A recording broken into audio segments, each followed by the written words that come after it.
మా పాప లక్ష్మీకరుణ, కోటిగరబై రాజీవ్, ఇక డిఫరెంట్ హేమంత్ అందరూ కలిపి ఒక అర్రని గ్రాఫిక్స్ మూవీ తీసాం నా డైరెక్షన్లో చేయడానికి కారణం ఏంటంటే, యాక్చువల్గా ఒరిజినల్గా ప్రొడ్యూసర్స్ మేము ప్రొడ్యూసర్సే, మా పాపాలు ప్రొడ్యూసర్స్, క్యూటీ ఎంటర్టైన్మెంట్, నటి ఎంటర్టైన్మెంట్ ప్రొడ్యూసర్స్. అయితే ఏంటంటే సినిమాలు హీరోలు అందుబాటులో దొరకట్లేదు. ఎవరి హీరోకి వెళ్ళినా, అది చిన్న హీరో వెళ్ళినా పెద్ద హీరో వెళ్ళినా, వాళ్ళ అందుబాటులో ఒక సినిమా హిట్ అయితే ఆ అందుబాటులో దొరకడం అనేది చాలా కష్టమైన పరిస్థితి వచ్చింది. వాళ్ళ సినిమా ఫస్ట్ సినిమా హిట్ అయిందే చూసుకుంటున్న తర్వాత వాళ్ళకి ఎంత బడ్జెట్ ఉంది అంటే, క్యూబ్ డబ్బులు రాని హీరో కూడా వాళ్ళకి ఏం చెప్తున్నారు, జూనియర్ ఆర్టిస్ట్ని కూడా ఆలే పెట్టుకునే పరిస్థితికి వచ్చింది. కనుక చేతులు కట్టుకొని నిర్మాతగా వాళ్ళ దగ్గర చేతులు కట్టుకొని చేసే పరిస్థితి అయితే మా కంపెనీ చేయదు, మేము చెయ్యం కూడా. ఆ రోజు చేయలేదు, ఈ రోజు చేయలేదు. దాసనారాయణ గారు కానీ మేము కానీ చేతులు కట్టుకొని చేసే పని మేము చేయలేదు. అందుకే మా ఇంట్లోనే ఆర్టిస్టులను తయారు చేసుకుందాం డిసైడ్ అయ్యాం. మేము కథను నమ్ముకున్నాం, సినిమాని నమ్ముకున్నాం. కాబట్టి మన సైకో వర్మ చేసాం, సినిమా మంచి రెస్పాన్స్ వచ్చింది. మా అబ్బాయి కూడా మంచి రెస్పాన్స్ బాగా చేశాడని చెప్పేసి మంచి రెస్పాన్స్ వచ్చింది. 5 లాంగ్వేజ్ రిలీజ్ చేసాం. షార్ట్లీ మీకు డిజిటల్లో కూడా మంచి రేంజ్కి వస్తుంది.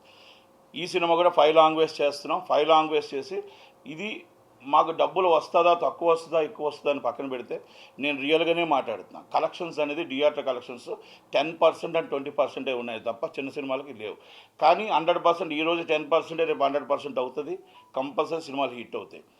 పాపం తీసుకొచ్చేటప్పుడు మేము ఒకటే అనుకున్నాం, ఇది డిఎస్జే క్యారెక్టర్ అంటే ఒక విజయశాంతి గారి టైప్లో లేడీ ఓరియంటెడ్ క్యారెక్టర్స్ అయితేనే చేయిద్దాం, ఆ టైప్ ఆఫ్ పనికి వస్తుందని ఉద్దేశంతో డిఎస్జే చేయించాం. ఫైట్స్ అద్భుతంగా చేసింది. గ్రాఫిక్స్ అంటే ఫస్ట్ సినిమా అటెంప్ట్ చేయడం అనేది చాలా కష్టం. ఎందుకంటే ఒక horror effect and fights mass చేయడం అంటే దాంట్లో సాహసం కావాలి. ఆ సాహసం మా పాప చేసింది. అది సినిమా మీరు అందరూ సినిమా చూడండి. సినిమా చూసి నచ్చింది అనుకోండి, మీరు ఆదరించండి. నచ్చింది అనుకోండి 100% మీరు ఆదరించండి. మీకు నచ్చలేదు అనుకోండి, ఏం ప్రాబ్లం లేదు. ఎందుకంటే సినిమా నాకు నచ్చుతుందని, సినిమా అందరూ చూశారు, నచ్చిందని అనుకుంటున్నా.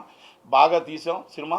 మేమేదో మా పాపని సినిమాని పెట్టి మా పాపని సినిమాని తీసుకొచ్చి హీరోయిన్గా కాదు, ఒక కమర్షియల్ ఎలిమెంట్స్తో, ఒక రియల్ సబ్జెక్ట్తో, ఒక నలుగురు ఒక అమ్మాయిని పాడు చేస్తే ఆ అమ్మాయి జీవితంలో అంటే ఎప్పుడో ఎవరో తీసుకుంటారు, ఏ పోలీసులో యాక్షన్ తీసుకుంటారు. కాబట్టి దెయ్యంతో సహజీవనం అంటే, దెయ్యం అంటే ఏమిటంటే లేదు, దెయ్యం ఉందా లేదా అంటే దేవుడు ఉన్నాడా లేడా అనేది ఏదో నడుస్తున్నాయి.